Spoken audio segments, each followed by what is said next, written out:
দীর্ঘ 18টি বসন্ত পেরিয়ে গেছে।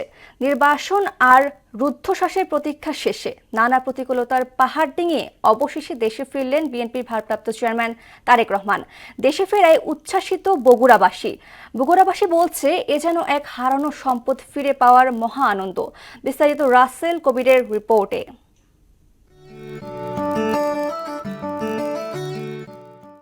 বগুড়া মানেই শহীদ জিয়া স্মৃতি আর তারেক রহমানের নারীর টান।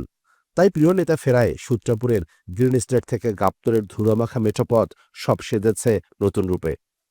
দীর্ঘদিন পর প্রিয় তারেক ভাইকে এক নজর দেখার নেশায় বুঁদ হয়ে আছেন সব বগুড়াবাসী। আমরা বগুড়ার মানুষ, আমরা তারেক জিয়া দেখার দিনে আমরা আকন্ত হয়ে আছি। তাই যদি এই বগুড়া শহরে আসে আমরা আরো খুশি হব।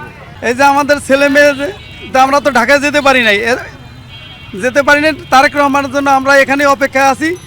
বগুড়ার বাসী এবং বগুড়ার লোকের জন্য খুব আনন্দিত। এবার আমাদের বগুড়ায় আমাদের নেতা কতদিন আসবে বগুড়ায়, আমরা খুব খুশি। আমার দুটো পাতা এসে পড়ুক বগুড়ায়। তারেক রহমানের ফেরা কেবল একজন রাজনৈতিক নেতার ফেরা নয়, একটি নতুন যুগের সূচনা। এটা আমি রাজনৈতিক ফেরা হিসেবে দেখব না, এটা বৈষম্যমুক্ত ফেরা। সেই সাথে দেশ এবং আমরা উত্তরাঞ্চলের মানুষ যে দীর্ঘদিন ধরে বৈষম্য শিকার ছিলাম, বিশেষ করে বগুড়া, সেই বৈষম্য থেকে আমরা মুক্তি পাবো এবং দেশ ও আমরা উন্নত দিকে চলে যাব ইনশাল্লাহ। শহীদ জিয়ার উৎপাদনের রাজনীতি আর তারেক রহমানের আধুনিক রাষ্ট্র সংস্কারের ভাবনা, এই দুয়ের সমন্বয়ে এক সমৃদ্ধ বাংলাদেশের স্বপ্ন দেখছে এই জনপদের মানুষ। বগুড়ার কৃতি সন্তান শহীদ রাষ্ট্রপতি জিয়াউর রহমান উন্নয়ন উৎপাদনের রাজনীতি শুরু করেছিলেন।